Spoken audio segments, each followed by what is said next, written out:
ছুটছে মুর্শিদাবাদের দিকে, কারণ সেখানে বাংলাদেশিদের হাতে জখম ভারতের দুই কৃষক। ঘটনা মুর্শিদাবাদ জেলার রানীতলা থানার অন্তর্গত আকেডিগঞ্জ গ্রাম পঞ্চায়েতের নির্মলচর ভারত বাংলাদেশ সীমান্তবর্তী এলাকায়। দেখুন সেই ছবি।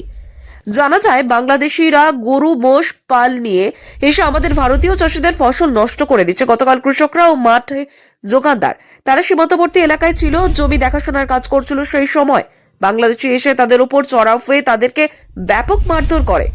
তারপর এখন বর্তমানে বহরমপুর মেডিকেল কলেজ ও হাসপাতালে ভর্তি। একজনের নাম মাসুদুল শেখ ও আরেকজনের নাম মুক্তার শেখ। তারা দুজনেই বহরমপুরের চিকিৎসাধীন। খবর পেয়ে ছুটে আসেন ভগবানগোলার বিধায়ক রিয়াদ হোসেন সরকার। বজরের বিভিন্ন সমস্যা নিয়ে আকেরগঞ্জ নির্মলচর মাঝচর বিএসএফ ক্যাম্প কোম্পানির কমান্ডারদের সঙ্গে বজর সমস্যা নিয়ে আলোচনা করলেন এবং আহত ব্যক্তিদের পরিবারের সঙ্গে সমবেদনার কথা বার্তা বললেন।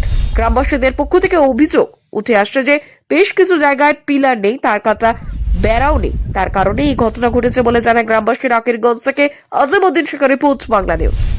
ওখানে আসিয়া আমরাকে মারছে আমাদের বর্ডার হানে 1 কিলোমিটার ভিতরে তাড়ে আসে মোষ গরুকে দূরে থুয়ে দিয়ে তাড়ে এসে মারছে চারিদিক দিয়ে ঘেরে।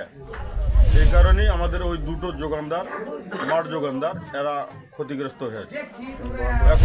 এখন বহরমপুর মেডিকেল হাসপাতালে ভর্তি আছে, অবস্থা খুব একটা। কালকে রাত্রেবেলায় এই সমস্যাটা শোনা মাত্রই ঠিক আছে, আমরা এখানে যে বিওপি আছে সেই বিওপি যিনি হেড আছেন তার সঙ্গে যোগাযোগ করেছিলাম। ঠিক আছে, আজকে সকালবেলাতে খুব সকালবেলাতে বেরিয়ে একদম আমরা এখানে নির্মলচর ক্যাম্পে আউটপোস্টে আমরা এসেছি এবং আমাদের যিনি আছেন বিনোদ কুমার, ঠিক আছে, উনি যথেষ্ট ভালো কথা বললেন এবং সহযোগিতার হাত বাড়িয়ে দেন বলে ওনারা সব যথেষ্টভাবে করছে। এখন কিছু কিছু জায়গায় আপনাদের পিলারের একটু সমস্যা আছে, ওই জায়গাটায় সব কথা বললাম এবং সেটা শর্ট আউট করার চেষ্টা করছি। ওনাদের এন্ড থেকেও চিঠি করবে, আমিও এন্ড থেকে চিঠি করবো, ডিএম সাহেবকে করবো চিঠি এবং বিভিন্ন জায়গায় যেখানে দপ্তরে চিঠি করা সেই জায়গাটা করবো, যাতে আমাদের যে সমস্ত জমিগুলো আছে আমাদের চাষিরা যাতে ঠিকমতো চাষবাস করতে পারে এবং ঠিকমতো ফসলটা যাতে ওখান থেকে তুলে নিয়ে আসতে পারে সেই ব্যবস্থা। দীর্ঘক্ষণ ধরে প্রায় 1 ঘন্টার উপর আলোচনা হলো।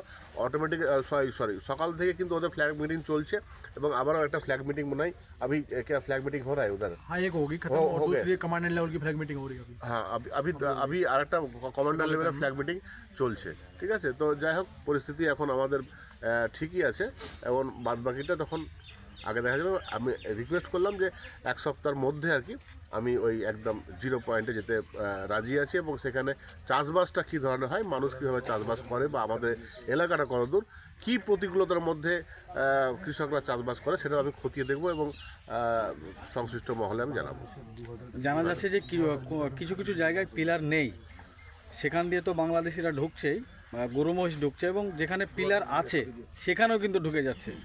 দেখুন, বিষয়টা হচ্ছে যে মোটামুটি চল্লবন গোলা থেকে এটা হচ্ছে মদনঘাট, হ্যাঁ, এই পোস্টটা 12 কিলোমিটার লেন্থ যেটা আছে, 16 নিয়ার অ্যাবাউট যাক 12 থেকে 16 কিলোমিটার।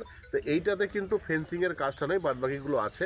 তো এইখানে ওরা চিঠি করেছে যাতে খুব দ্রুতভাবে ফেন্সিংয়ের কাজটা হয়। আমরাও এখানে অ্যাপিল করলাম এবং যেখানে সংশ্লিষ্ট দপ্তরে যেখানে অ্যাপিল করা সেখানে করব। আমি বললাম যে যেহেতু কালকে হয়তো সম্ভবত আমি ডিএম সাহেবের সঙ্গে দেখা করবো, দেখা করে চিঠিও দেবো একটা আমার এন্ড থেকে আমার প্যাডে, যে যাতে এই সমস্যার সমাধানগুলো হয় এবং সমাধানগুলো যাতে একদম মানে পাকাপোক্তভাবে সমাধানগুলো হয় এবং যেখানে আউটপোস্টগুলো পিলারগুলো নেই সেই পিলারগুলো যাতে বন্দোবস্ত হয় সেই ব্যবস্থা যাতে হয় সমস্তটাই। আর যেহেতু এটা দেখুন একটা ভারত বাংলাদেশ একটা আন্তরাষ্ট্রীয় একটা ব্যাপার আছে, সেখানটাই তো আমরা স্টেট গভর্নমেন্টের পক্ষ থেকে সেটা পুরোটাই সেন্ট্রালের হাতে, সেন্ট্রালের কাছে আমরা আবেদনটা করব, ওনারাই করেছেন এবং যাতে এখানে ফোর্সের সংখ্যাটা বাড়ানো হয় সেই ব্যবস্থাটাও করানোর জন্য আপিল করলাম।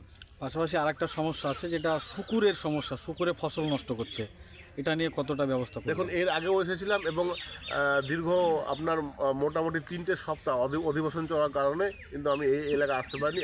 আসার সঙ্গে সঙ্গে আমাদের যে এখানে নির্মলচরে ফেলুর মোড় আছে, ফেলুর মোড়ে এসে মানুষদের সঙ্গে কথাবার্তা আবারও বলা শুরু করেছি এবং আমরা বলেছি যে আপনারা নির্দিষ্টভাবে এখন বন দপ্তর চাইছে যে বারবার যে কথাটা উঠছে যে বুনো শুয়োর, তো ওরা দাবি করছে বুনো শুয়োর আমাদের এখানে মুর্শিদাবাদে অন্তপক্ষে বুনো শুয়োরের কোনো অস্তিত্ব নেই। কী ধরনের শুয়োর আছে সেই শুয়োর আমরা দিনের বেলাতে সেই জিনিসগুলো কিন্তু কোনো অস্তিত্ব খুঁজে পাইনি।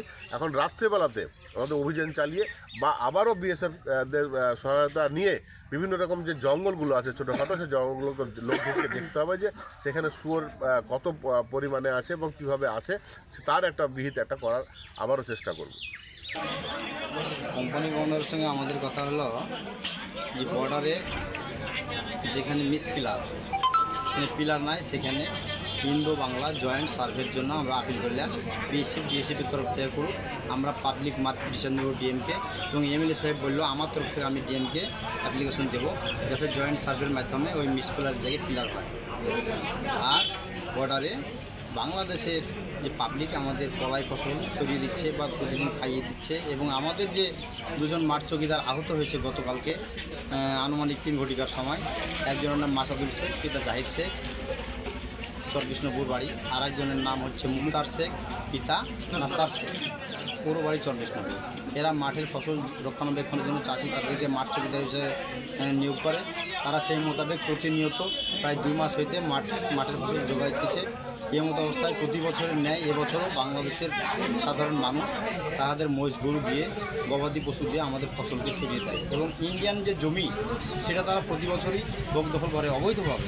এটা আমাদের বিএসএফকে অনেক বলা সত্ত্বেও বিএসএফের একটা 10 পোস্ট চৌকি আছে, তারা ওখানে পর্যাপ্ত পরিমাণ আমাদের ওখানে জওয়ানের অভাব, যার জন্য ওখানে ডিউটি এবং যে ইন্ডিভিজুয়াল যে আমাদের বাংলাদেশের পাবলিক যে ভারতের মধ্যে এসে অবৈধ কাজ করছে, তার জন্য ওরা সহযোগিতা পাচ্ছে। যদি ফোর্সের যে চাহিদা সেটা যদি বেড়ে যায়, তাহলে এই অবৈধ কাজ এবং ভারতের মধ্যে এসে যে ভারতের কলাই ফসল যে নষ্ট করছে বা ছড়িয়ে দিচ্ছে, সেটা কিন্তু আগামী দিনে আর সেটা ক্ষতি করতে পারবে না। মূল সমস্যা হচ্ছে ওখানে জওয়ান বাড়াতে হবে। হ্যাঁ, ওখানে জওয়ান বাড়াতে হবে।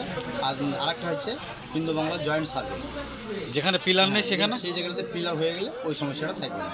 পয়েন্টে পয়েন্টে পুলিশ করতে হবে, ডিউটি করতে হবে। আর আমাদের যে ফোর্স, তাদের যে ওপি পয়েন্ট আছে, তারা টাইমলি ডিউটি করবে, তাহলে ওইসব সমস্যাগুলো দূর হবে।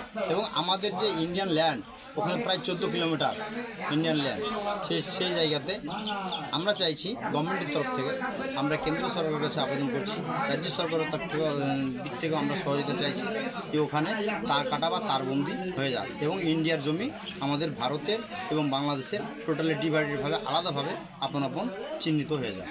কারণ ওখানে যে পিলার আছে, পিলারের উপর দিয়ে টোটাল জমি যদি আপনার তারবন্দিতে ঘেরা পড়ে যায়, তাহলে আর বাংলাদেশের লোক আমাদের ভারতের মধ্যে আসতে পারবে না এবং এই ক্ষতি করতে পারবে না। আপনার নাম? আমার নাম বাকি বিল্লা, পরিচয়? আকিয়ন গ্রাম পঞ্চায়েত অপোজিশন লিডার। ধন্যবাদ। জখম হয়েছে এই ঝামেলায় 2 জন। কি নাম তাদের? তাদের নাম, একটার নাম মাসাদুল, পিতা জাহিরুদ্দিন শেখ, একটা মুক্তার আলী, পিতা নাস্তার শেখ। আচ্ছা, যখন ঝামেলা হয় বাংলাদেশের লোকের সঙ্গে, তখন কি পুলিশ ছিল আমাদের ইন্ডিয়ান বিএসএফ? পুলিশ ছিল না, আপনার ফ্ল্যাগ মিটিং হয়ে গেল। হ্যাঁ, ফ্ল্যাগ মিটিং হয়ে ওই ফ্ল্যাগ মিটিংই ওই যা বাংলাদেশের রাখালের নাম বলে বিলে দেওয়া হয়েছিল পিটিআরকে এবং বিএসএফকে, যে এরা মাঠের ক্ষতি করছে এবং খাওয়াচ্ছি পালা। তো তাই যে বিডিআর ওদেরকে যে বলেছিল যে তোমরা ক্ষতি করছো মাঠে, তাই ওই যোগানদারের রিপোর্ট দিলে, বিএসএফের রিপোর্ট দিলে, বিডিআরে বুলে চলে গেছে ক্যাম্পে, আর আমাদের বিএসএফও চলে গেছে ক্যাম্পে।